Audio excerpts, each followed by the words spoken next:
Hey, check out this tweet from Dylan Hernández, LA Times columnist, joining us in 5 seconds. Very simple. Tanner Scott does it again. A lack of words from just about anyone right now when we're talking about one of the biggest reliever signings money-wise of the offseason. And Dylan joins us right now. Dylan, when you saw what happened, what were your thoughts? If we forced you to say more than one sentence, what were your thoughts? Just wow. I mean, it's kind of Otani in reverse, right? Where Otani kind of seems to amaze you and kind of take your breath away time and time again, and you're like, oh my god, he did it again.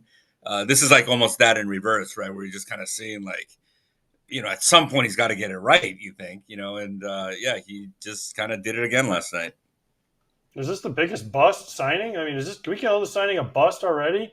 Even if they go out and win the World Series, because he signed a 3-year deal, and he was one of the guys that the Dodger fans were saying, "Oh man, we're never going to blow a lead with this because we have Scott and Trinan and Kirby Yates and Vesia, and we have an unstoppable bullpen, Kopech, and we're never going to lose." And now all of a sudden he's blown 10 saves, and his record is god awful. 11 innings. What's it, 11 innings? Yeah, Giving up 11 runs or something crazy.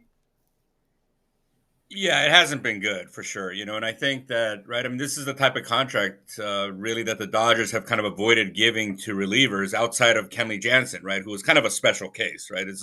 We're talking, Jansen, we're talking about, a guy that was kind of like on his way to the Hall of Fame, all time, career saves leader for the franchise and really stabilized that bullpen. Yeah, this one can turn out to be pretty bad, right? I mean, I think that this isn't the type of contract that you can unload. I think you got 3 more years after this.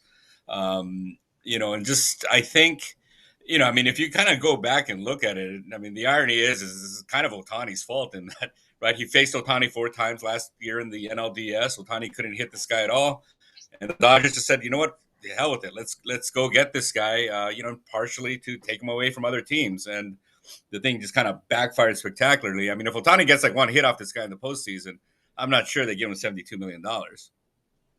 Finally, they can blame something that's not going well on Ohtani. Everything else is peaches for Ohtani. But on Tanner Scott, is this a mishandling of Tanner Scott? Has the Dodgers mantra that works for so many people besides keeping pitchers healthy been, did they handle him incorrectly? I don't watch enough games and didn't look up enough stats. Or is this all a Tanner Scott thing? Yeah, I actually think that they did mishandle, right, in the sense that they didn't have like a real ninth inning guy coming into this season. I mean, what made Tanner Scott so good in the playoffs last year was like, okay, Otani comes up, you bring in Tanner Scott, left on left. Yeah, you do have to kind of get through Mookie after that, but then it's Freddie Freeman, right? And he really did a great job, right? The Padres kind of deployed him very strategically, kind of throwing him against those lefties. And I think at the beginning of the season, you get him kind of out of his comfort zone.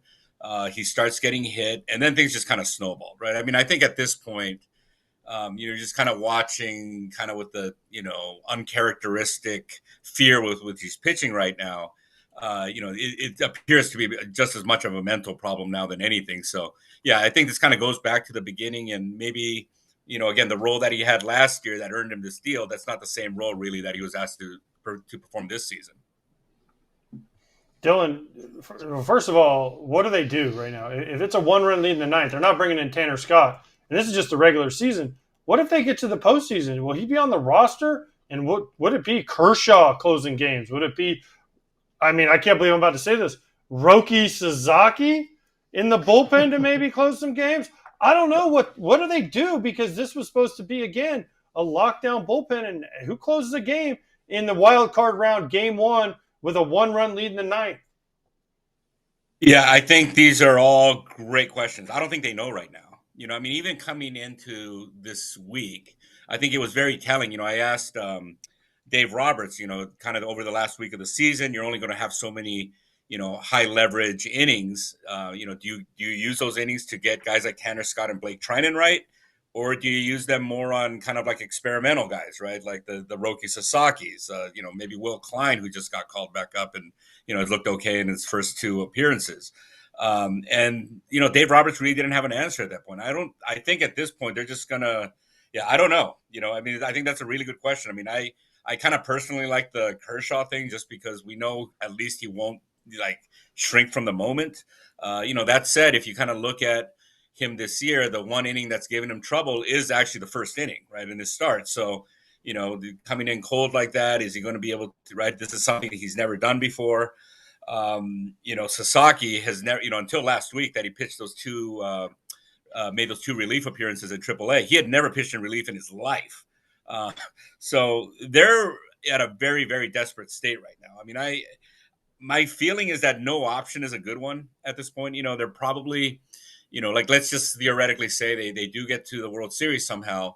My guess is that you're going to have, guys like Ohtani, Yamamoto, not just starting games, but maybe even closing out a game, a series or something, because I just don't know how they're going to fill up these innings. I know Alex Vesia has been like their most reliable guy. If there's one guy you're going to kind of designate as like, this is our guy in the bullpen, it's Alex Vesia.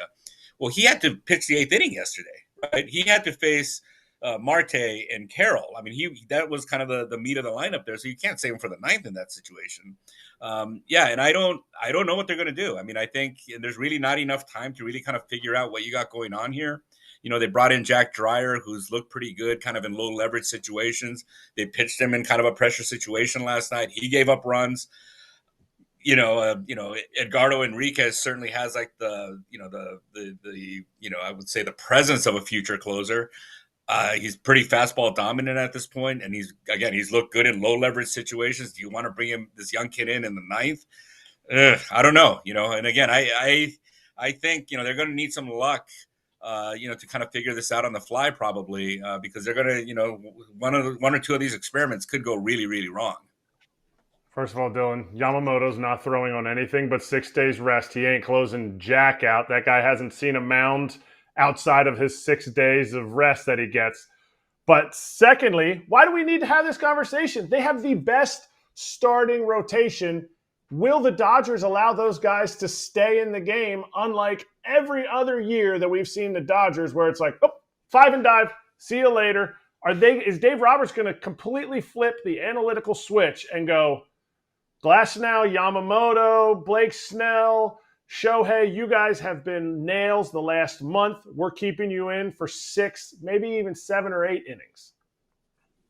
I don't think he has a choice, right? And, one thing I've kind of been telling people is I think, in a way, Roberts might be getting set up almost for a Grady Little moment, right? I mean, if anything, kind of the irony here is, right, up until this point, Roberts has been criticized a lot for pulling the starters too early. Obviously, there's input from the front office. I mean, he's not making these decisions on his own.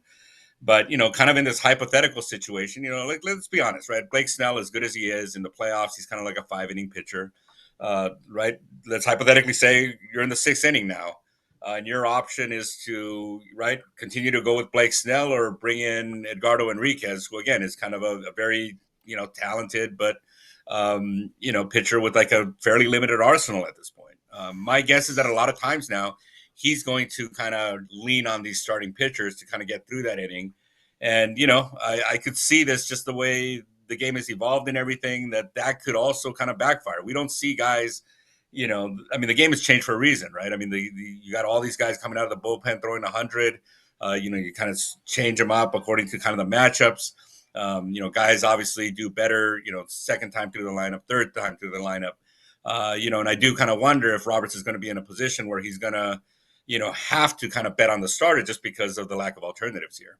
FT fam, it's still time for you to check out what bathing suit you're wearing and why it's not Fair Harbor. Can we get a little show and tell from Eric Kratz? Nice. I mean, unfortunately, you can't even see all the little intricacies. We got sharks, we got patterns, we got waves, we got sailboats. Oh, and they feel super buttery on your skin. Can you show us the liner so people can understand how it's different? Because I've actually been talking it up. I was just on a vacation. I got the unique liner too. I got the baby blue, John. Something about it. I don't know. It pops. Head to fairharborclothing.com/foul20 and use code foul20, foul20 for 20% off your order. Once again, that's fairharbor clothing.com/foul20 for 20% off. Make sure you use that promo code FOUL20 so they know FT sent you. How big of a deal is it that they're going to have to play the wild card round for the first time in a while here? They're going to have to play those 3 extra games, whether it's against the Mets, the Reds, the Diamondbacks, whoever that 6th seed is. How important is that? Because that is just more innings on – if Shohei's lined up to be the game 1 guy, it's more innings on Shohei, more innings on Yamamoto, more innings on Snell, more innings on Glass now, right? They've always been able to kind of just skip to the next – we'll just skip to the next round, right? We'll fast forward through that. You only have to worry about 3 series. Now they're going to possibly have to worry about 4 series. Yeah, no, I mean, it's, right. I mean, it's baseball, 3-game series, anything can happen, first of all, right? And not only is it more innings for those starters, it's also more innings that the bullpen's going to have to cover. I mean, every time you go to the bullpen, there's a chance that something really, really bad is going to happen, and I think too, what's going to be kind of scary here for them is, how do they line up their starting pitchers for that wild card series? Obviously there's one idea that you go Snell, Yamamoto, and then you kind of save Ohtani for game 3, basically hoping that you don't have to use him at all in that wild card round, or that if you do, maybe you use him as a reliever to kind of close out game 2. But what if you lose those 2 games? I mean, are you going to really end your season with Shohei Ohtani not pitching? That's a problem, right? I mean, we always kind of talk about you want to lose at least with your guys out there. So yeah, it also kind of adds this kind of layer of decision making, which, if anything, right? I mean, I think there's been a lot of conversation how smart this front office is, and I think to some degree they've earned that reputation. But they've also had a penchant for overthinking at times, and this is the type of situation actually where I could see them thinking themselves out of starting Ohtani in one of those first 2 games, and potentially even losing again with him not even having thrown a pitch in that series. Wow. Hey, I wanted to get a question in. That's insane. Yeah. Ohtani's got to start game 1. He's been their best pitcher. Yeah, and he's lined up for it. He's lined up for it. I mean, he threw 6 innings last night. He's lined up for it. It hasn't been affecting his offense as much as it has in the past. Right. I mean, if I'm them, I go Ohtani, Snell, Yamamoto, or some form of those 3 because they've been your 3 best. Well, look, I would go Ohtani game 1 just to be clear. But I think if you also kind of look ahead in the schedule, you pitch game 1, you can pitch game 2 of the NLDS on 5 days rest. Then you can pitch that whoever starts that game 2 can come back for game 5 on 4 days rest, right? So if you look at their top 3 guys, Yamamoto, Ohtani, Snell, of that group, Snell is the only guy that's pitched on 4 days rest, even in his career, I think, So I think because of that, I wouldn't be shocked if they went with Snell with game 1, just to, again, because they're kind of trying to roll this out forward. But again, I agree with you. I think you got to throw your best guy first. You got to win. You got to win that series. You got to deal with it. You can worry about the DS and the LCS if you don't win the wild card. Yeah. And also, by the way, in the wild card, I mean, people are freaking out about the bullpen. You got to get through the wild card round. You don't have to use any of the guys that people are complaining about, Tanner Scott, Kirby Yates, etc. Right? You could theoretically go, who are our best pitchers? Glasnow, Snell, Ohtani, maybe Kershaw, Emmett Sheehan. You could just combine all those guys and have them pitch. We've seen it plenty of times before, right? I mean, Kershaw, what they do with Kershaw is fascinating too. Whatever they figure out, whatever they decide to do with him is bullpen. I know, but imagine him coming in and last game ever and he's closing out the World Series. Crazy, but it could happen, right? No, it'd be awesome. Yeah, I mean, he was in the bullpen yesterday, and I from what Dave Roberts said afterwards, sounds like he's going to be in the bullpen again today. My guess is that they're going to give him a trial run out there, and again, given their options, at least, Roberts kind of went on, post game talking about how he thinks his relievers are pitching afraid, right? And I think kind of the one thing with Clayton Kershaw that, whatever the result, he does not pitch afraid. I mean, even a couple years ago when he had that start in the NLDS against the D-backs, I mean, right, he knew he was going to have shoulder surgery, at the end of that season. Kind of doesn't matter. He will go out there and at least he will attack. And I think you can, if that doesn't work out, I think you can kind of live with it, right? As opposed to, kind of the performance that we saw from Tanner Scott last night where, he hit a guy, then walks a guy. I mean, I don't think people want to see that. Obviously, the fear is that the bullpen has to get a lot of innings for the Dodgers. But one position that we didn't talk about is Will Smith. Will Smith missing significant time at the end of the season, going into the playoffs. How big of a loss is this? Because in my opinion, right now, he is the best best hitting catcher in the National League. Yeah, definitely offensively, it takes away a lot, right? And I think, the fact that, Max Muncy's missed a bunch of time. Teoscar Hernandez has kind of been up and down, right? Each one of those guys that you can stack, it really kind of lengthens the lineup and it kind of changes the feel even, right? I mean, I think, obviously, I think the opposing pitcher, no matter what, you're going to be kind of cautious there at the top of the lineup with Ohtani, Betts, and Freeman. But, to me, what's made the Dodgers offense as special as it is in recent years is the fact that after that, you do have Will Smith, right? You do have Max Muncy. You do have, Teoscar Hernandez, with Tommy Edmonds in there, right? He's a tough at bat. And so, yeah, no, I totally agree with you. And, Will Smith is one of those guys. I mean, we've seen it this year. If the other guys aren't hitting, he's a guy that can win a game for you by himself with his bat. So, yeah, that's going to be that is going to be kind of a big thing. And, again, it's one thing, I think, if your pitching was all fine and you were confident that you could, hold the other team to, we're not going to give up any more than 2-3 runs. You don't know that now, right? I mean, they might have to they're in this position now where they might have to outslug their opponents.